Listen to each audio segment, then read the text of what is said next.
कितने लोग कान से सुनते हैं? हाथ उठाए। कान वाले कान से सुनते हैं। कान से सुना काम नहीं आता, ध्यान से सुना काम आता है।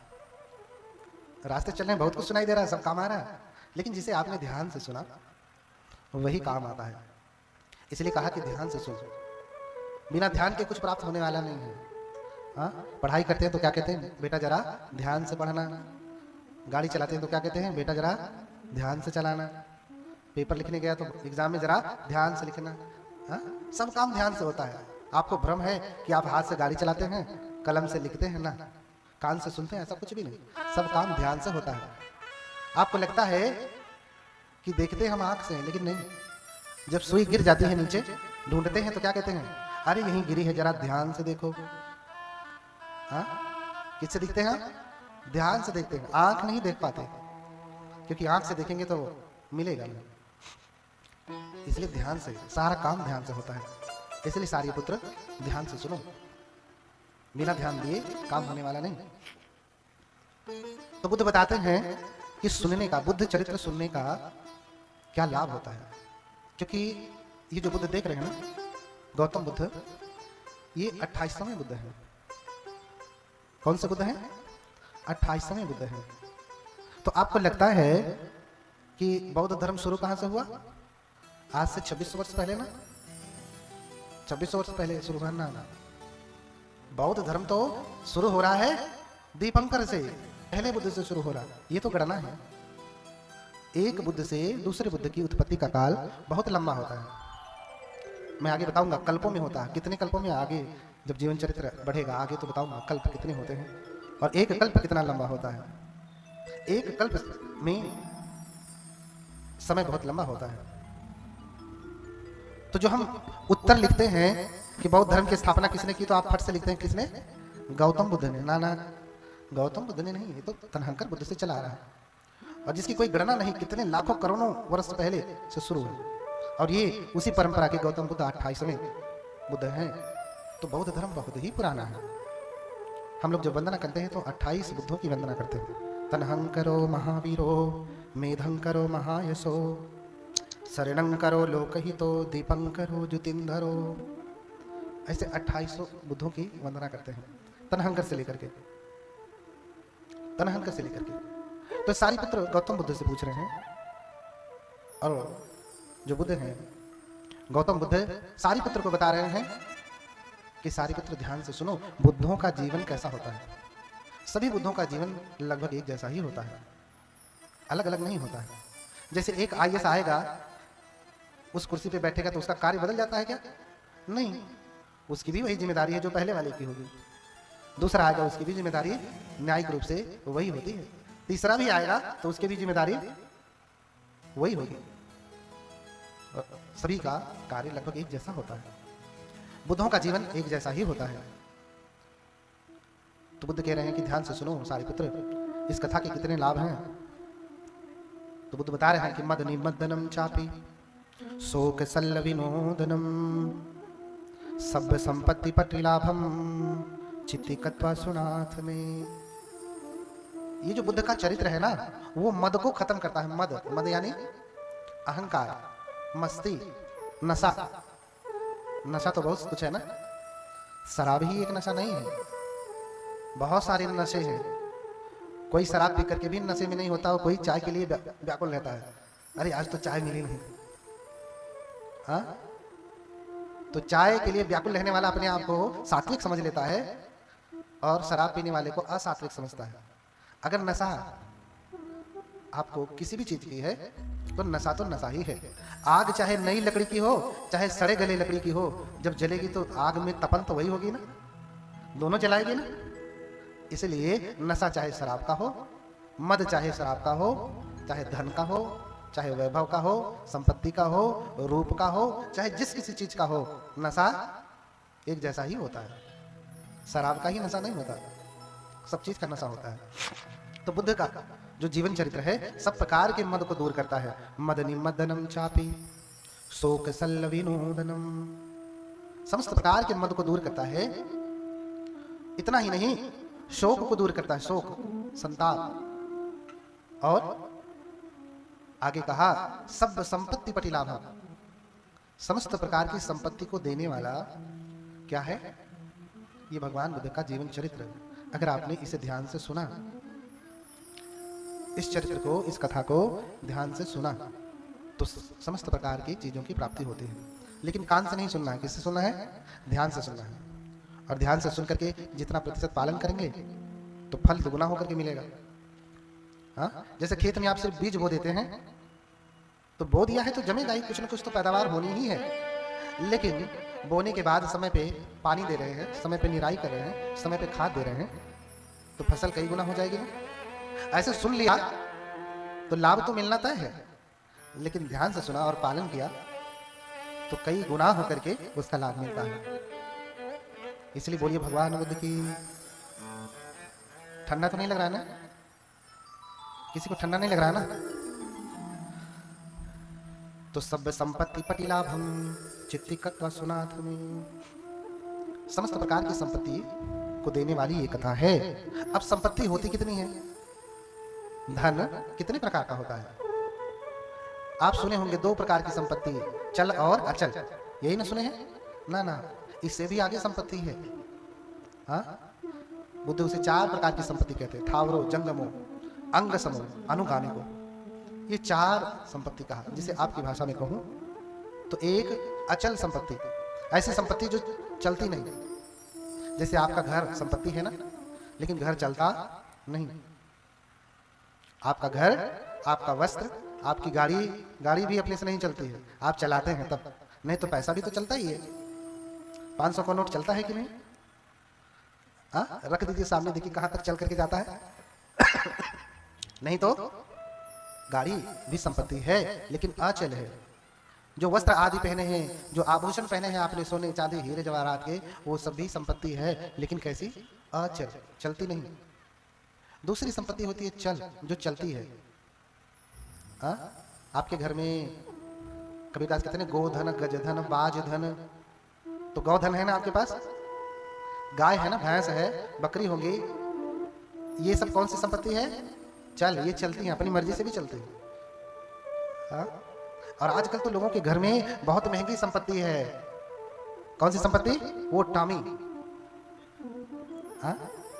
माता पिता की सेवा नहीं करेंगे, लेकिन घर में टॉमी रखे हैं, कुत्ता हो कुत्ता। कभी माँ को 1 गिलास पानी नहीं देंगे, पिता को नहीं देंगे, माता पिता को कभी नहलाएंगे धुलाएंगे नहीं, लेकिन सुबह से लेकर शाम तक कुत्ते की सेवा में लगे होंगे। बताओ इस कुत्ते को सेवा करने का पुण्य कितना होगा इसको? हाँ, कुत्ते की सेवा करके आदमी क्या पुण्य प्राप्त करेगा? अगले जन्म में तो शायद मनुष्य भी ना होवे। हाँ, कुत्ता पालना अच्छी बात है, शौक है, रखें आप अपने शौक के लिए, लेकिन आप ईमानदारी से सोचिए, जितनी सेवा आप कुत्ते की करते हैं, घर में बिल्ली की करते हैं, आजकल नाना प्रकार के जानवर पाल रहे हैं, जितनी सेवा, जितना केयर आप इन जानवरों की करते हैं, चल संपत्ति की करते हैं, उतना अपने माता पिता की करते हैं? नहीं करते, नहीं करते। तो कुत्ते की सेवा करने वाला अगले जन्म में उससे भी नीचे चला जाता है। उसकी सेवा करके बहुत पुण्य नहीं होने वाला। जीवों पर दया करें, उनकी रक्षा करें, लेकिन सेवा तो गुरु पितु मातु महत्तम देवा, गुरु पिता और माता की ही होती है। हाँ, यही सबसे बड़े देवता है। तो चल संपत्ति है ये 2 संपत्ति आप जानते हैं। एक संपत्ति और है जिसे बुद्ध ने कहा, तीसरी संपत्ति क्या है? अंगस्मा, अंग के समान। ऐसी संपत्ति, ऐसा धन जो हमेशा हमारे साथ अंग की तरह से रहती हो। कौन सी संपत्ति है वो? जो हमने ज्ञान, जो विद्या हमने अर्जन किया है। हाँ, जैसे अभी ये माइक ऑपरेटर है ना, इन्होंने इसमें विद्या अर्जन किया है, इस माइक को चलाने का। जरा सा भी चिल्लकों करेगा तो उन्हें फट से समझ में आ जाएगा कि कहाँ पे कौन सी बटन घुमाना है। अंग के समान उनके साथ में ये विद्या, ये धन हमेशा साथ में रहती है। हाँ, अंग के समान साथ में रहती है। ये जो म्यूजिशियन है, इन्होंने जो संगीत विद्या, जो वाद्य विद्या लिया है, अभी कोई भी गीत चलेगा उन्हें तुरंत पता चलेगा कि कौन सी उंगली कौन से बटन पे फिराना है तो सुर निकलेगा। इन्हें किताब लेके खोलना नहीं पड़ेगा कि भंते जी ने कौन सा गीत गाया, लाओ देखता हूँ फला पेज। जो जीवन चरित्र की जो कथा है, उसे सुनने से अहंकार नष्ट होता है, समस्त प्रकार के जो शोक हैं, दुख हैं, संताप हैं, वो दूर हो जाते हैं, तथा सब संपत्ति पटिलाभ, समस्त प्रकार की संपत्ति प्राप्त होती है, धन दौलत प्राप्त होती है। लेकिन कौन सा धन, कौन सी संपत्ति आपको चाहिए? तो बुद्ध ने 4 बताया। हाँ, अचल, चल, अंगस्मा और अनुगामिक, ये 4। अब आप सोचिए, ऐसा धन जो घर पे ही रह जाता हो, घर तो वही है ना, छोड़ करके आए, कुत्ता बिल्ली भी होगा तो वो भी बांध करके आए होंगे, आप आराम से यही काम करके गाय भैंस भी खरीद लेंगे, हाथी घोड़े पाल लेंगे, सब यही मिल जाएगा, विद्या भी यही अर्जन कर लेंगे, डॉक्टर इंजीनियर प्रोफेसर हो जाएंगे, हाँ, पैसा कमा लेंगे आप, सब कुछ यही अर्जन कर लेंगे। लेकिन इन सबसे अनुगामिक निधि प्राप्त होने वाली नहीं है, जो हमारे बाद भी हमारे साथ जाए, हाँ, मरने के बाद भी हमारे साथ जाए, जिसके लिए हम इतना प्रयास करते हैं। मरने के बाद भले आपके सामने लिख दिया जाए स्वर्गवासी, जब कोई मरता है तो सबके सामने क्या लिखा जाता है? स्वर्गवासी या स्वर्गीय। जो सबसे बड़ा चोर होता है उसके सामने भी स्वर्गीय लिखा जाता है। सबसे बड़ा बेईमान जो होता है वो भी मरता है तो क्या लिखा जाता है? स्वर्गीय, स्वर्गवासी। अच्छा, यही सब स्वर्ग में जाएंगे तो जो धर्मार्थी हैं वो कहाँ जाएंगे? हाँ, चोर बेईमान भी सब जाएंगे स्वर्ग में, ईमानदार भी जाएंगे सब स्वर्ग में, तो फायदा क्या है इतना धर्म करने का? इसलिए बौद्ध धर्म में सबको स्वर्गवासी नहीं लिखा जाता है। हाँ, बौद्ध धर्म में सबको स्वर्गवासी नहीं लिखा जाता है। हाँ, उनको स्कंद विलीन, तत्व विलीन, माने 5 स्कंद में मिल गया, यानी माटी माटी में, पानी पानी में, हवा हवा में, चेतना चेतना में मिल गई। बस कहने का तात्पर्य यही है। स्वर्ग गए नरक गए हम नहीं जानते। हाँ, जिनकी गति का वर्णन किया जा सके उसके सामने लिखा जाता है कि हाँ ये स्वर्गवासी हैं, देवलोकगामी हैं। तो ये जो अचल संपत्ति है यही रह जाती है, चल भी रह जाती है, अंगस्मा भी यहीं रह जाती है, अनुगामिक निधि ही हमारे साथ जाती है। लेकिन अनुगामिक निधि आप इंजीनियर की पढ़ाई करके नहीं प्राप्त कर सकते। हाँ, अनुगामिक संपत्ति आप इंजीनियर बनकर के नहीं, डॉक्टर बनकर के नहीं, प्रोफेसर बनकर के नहीं कर सकते, उस विद्या से नहीं कर सकते। हाँ, जब उस विद्या को आप लगाएंगे, कहाँ लगाना है तो अनुगामिक होगी। ये आगे बुद्ध बता रहे हैं, कह रहे हैं कि जो अनुगामिक निधि है आप प्राप्त कैसे करेंगे? तो सबसे पहले कह रहे हैं कि यस्य दानेन शीलेन संयमेन दमेन च निधि सुन्नहि तो होति इथिया पुरिसस्वा। इस निधि को प्राप्त करने के लिए, संपत्ति को प्राप्त करने के लिए दानशील आदि का पालन करते हुए प्राप्त करना पड़ता है। चाहे स्त्री हो चाहे पुरुष, दोनों के लिए बात वही है। ये सब करते हुए प्राप्त करना होता है। तो करेंगे कहाँ दानशील? आप दान कहाँ देने जाएंगे? शील कैसे पालन करेंगे? तो कहा कि चेतियम ही च संघेवा पुगले अतिथि सुवा। देखिए, अनुगामिक निधि कैसे प्राप्त करेंगे? तो कहा कि चैत्य के द्वारा हम अनुगामिक निधि प्राप्त करते हैं।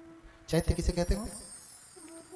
जो बुद्ध को पहले से जानते होंगे वो बुद्ध के स्थानों पे भी गए होंगे, सारनाथ, बोध गया, कुशीनारा, हाँ, लुम्बिनी, श्रावस्ती, इन जगहों पे गए होंगे तो आपने देखा होगा कि स्तूप है, स्तूप है बना बड़ा बड़ा। अब चैत्य भी 3 प्रकार के हो जाते हैं। हम चैत्य कहते किसे हैं और चैत्य कितनी प्रकार के होते हैं? तो सबसे पहले आप समझें कि चैत्य कहते किसे हैं, जिसे पाली में चेतीय कहते हैं। हमारे आजकल के जो आधुनिक बौद्ध हो रहे हैं उनका दिमाग थोड़ा, वो पता नहीं कौन सा ग्रंथ पढ़ करके आते हैं, बस वो झगड़ा लड़ाएंगे, वो एक ही काम करेंगे। बौद्ध धर्म माने किसी धर्म की निंदा करना। बौद्ध धर्म का अर्थ क्या होता है? दूसरे धर्म की जितनी बढ़िया निंदा आलोचना कर लो वो बौद्ध धर्म। ये पता नहीं कौन से विश्वविद्यालय से पढ़ के आते हैं, तो कौन से ग्रंथ को पढ़ करके आते हैं। हाँ, ज्यादा कहूंगा तो इन्हें मिर्ची लगेगी। हाँ, तो चैत्य का अर्थ समझे। वो कहते हैं कि पूजा पाठ, भगवान बुद्ध ने पूजा पाठ के लिए कहाँ कहा है? भगवान बुद्ध ने फूल आदि चढ़ाने के लिए कहाँ कहा है? दीप आदि लगाने के लिए कहाँ कहा है? अरे कोई भी भगवान कहेगा क्यों कि मैं भगवान हूं, लाओ तो मुझे अगरबत्ती लगाओ, धुआं दो मुझे, ताकि मुझे अस्थमा हो जाए? नहीं ना, कोई भी भगवान ऐसा नहीं कहेगा। और जो सच में मैं मेरे से परे है वो कहेगा ही नहीं कि आओ तुम मेरी पूजा करो, मैं तुम्हें तार दूंगा, पार उतारूंगा। कोई भी भगवान ऐसा कहेगा ही नहीं। तो क्यों कहेंगे भगवान बुद्ध की मेरी पूजा करो? लेकिन बुद्ध हैं तो ये भी बताएंगे कि तुम्हें पूजा करनी किसकी चाहिए। हाँ, ये तो बताएंगे ना किसकी पूजा करनी चाहिए। अब टीचर है पढ़ाने वाला स्कूल में, ये थोड़ी कहेगा आओ बेटा जब तुम स्कूल आते हो ना तो आओ मेरा पहले पैर छू लिया करो तब जाया करो क्लास में। ऐसा कोई टीचर कहता है? लेकिन वो टीचर बताता है, अध्यापक बताता है कि अपने गुरुओं का सम्मान करना चाहिए, अपने गुरुओं का प्रणाम करना चाहिए, कहता है ना। अब छात्र के लिए इतना समझदारी पर्याप्त है कि भाई हमारे गुरु है कौन, किनको हम प्रणाम करेंगे। भगवान बुद्ध ने महामंगल सूत्र में कहा,